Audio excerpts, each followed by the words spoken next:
students, today we are going to start with an interesting story, that is the fall of Troy. What is Troy? Before starting the story, we'll discuss about epic.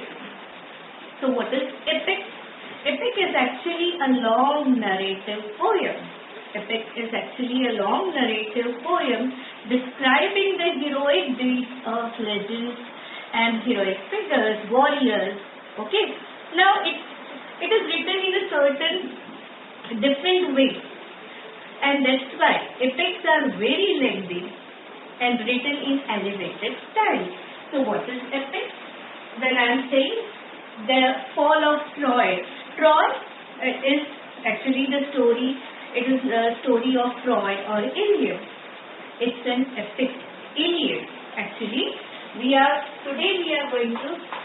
The story is about Illiad.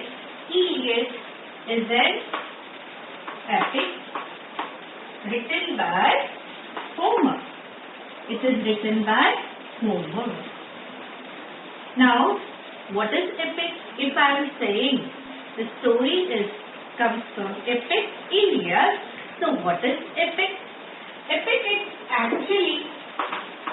is actually, as I told, a long narrative poem. Narrative poem which narrates a story. A poem which narrates a story. And story is no ordinary story.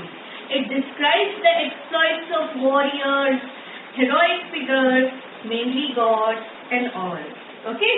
So, epic, a long narrative poem.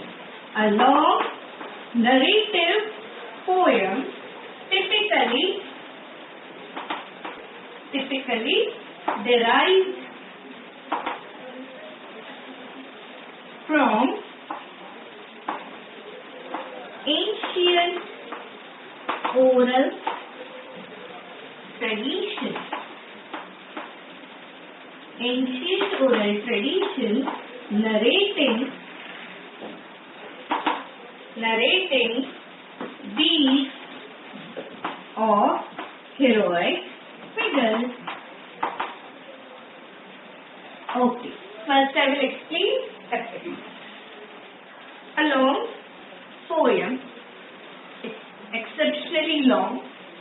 A long narrative poem, narrative because it describes the story of which describes the deeds of heroic figures. Mostly they are godlike, okay, semi-god, and it is derived from ancient oral traditions. Means usually these poems are based on the stories which have been passed on from generations to generation orally, and then one or the other poet tries to write it, and thereby we know about these epics. Which are the Indian epics? Do you know? Ramayana and Mahabharata. Now if you read about Mahabharata by Vyas, is the longest epic in the world. It is the longest epic in the world. It has 1,00,000 shlok couplet, 2 lines rhyming with each other, and imagine such a big poem. And if you study Mahabharata and Ramayana, and if you think that it is epic, means the word you will understand properly if you see the characteristics of these two poems. What are the characteristics? We have godlike figures. The style is elevated. They are not describing any ordinary incident. Yes, these are the characteristics of epic. So, the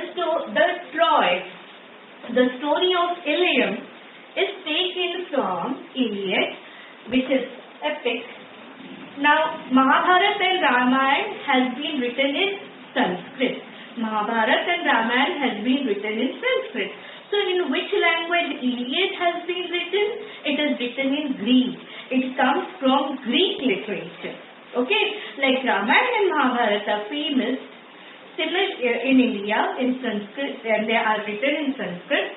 Homer has written Iliad, and the other one is Odyssey. Other one is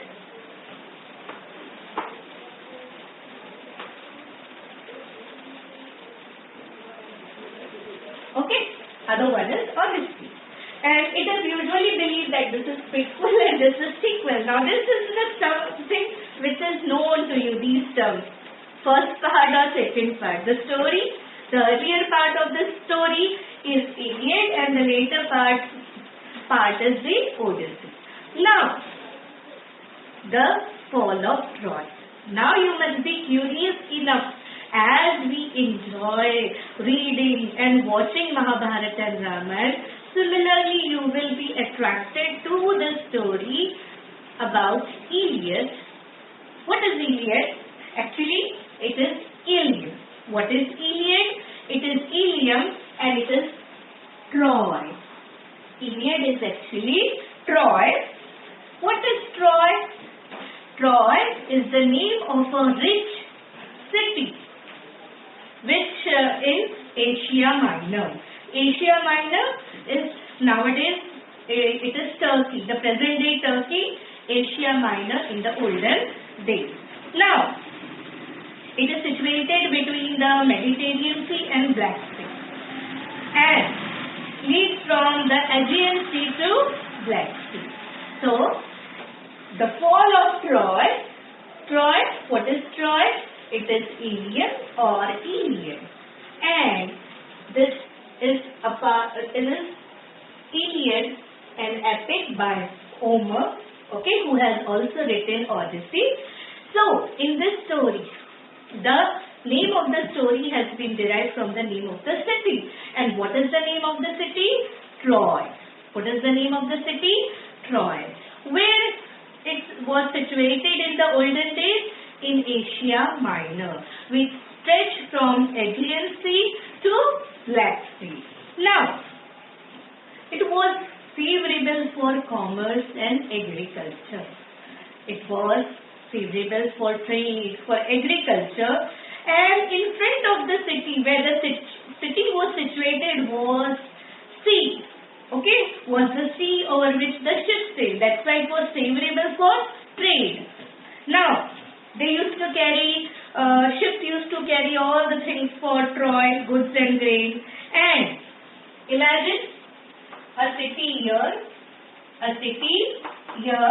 here you can find the sea, okay, ships are sailing here, and here is situated the big city of Troy. Now, and at the back of the city rose the high peak of Mount Ida.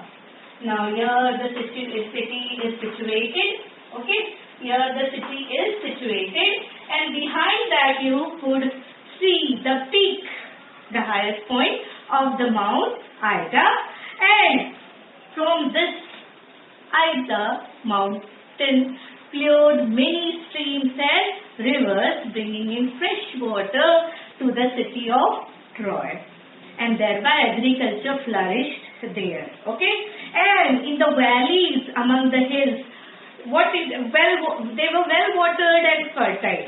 Fresh water used to come, and that's why corn were grown in these fields. Okay, cattle used to feed nearby meadows, and sheep also used to fed on the slope of the hills. So, you can imagine how beautiful must be the city of Troy, Ilium, which was situated in Asia Minor, and where trade flourished, commerce, agriculture flourished, because it was situated in such a such a place which was favorable in many sense. Okay. Now, round the city, the Trojans. Now, this was the city. Around it, the Trojans have built. What they had built? A strong wall. They had built a strong wall. Now, this is something which is very common. You might have seen many forts which have a big wall. Even cities are surrounded by a big wall for protection of the city. Okay, this was a main feature in the olden days when the territory of that particular king was surrounded by a big wall, which was usually not so that the city can be protected from enemies. And the wall was so broad and big that people used to stand, walk, sleep on the wall. You can imagine how broad and how big the wall must be. Okay, and every day the gates of the gates of that wall means that it had a door, and they used to open the door. Now we will see what exactly happened when and why they are mentioning. They have described the city very beautifully, how it was, where it was situated, how it was surrounded by a wall. In the second part, we will see what happens in the story. Thank you.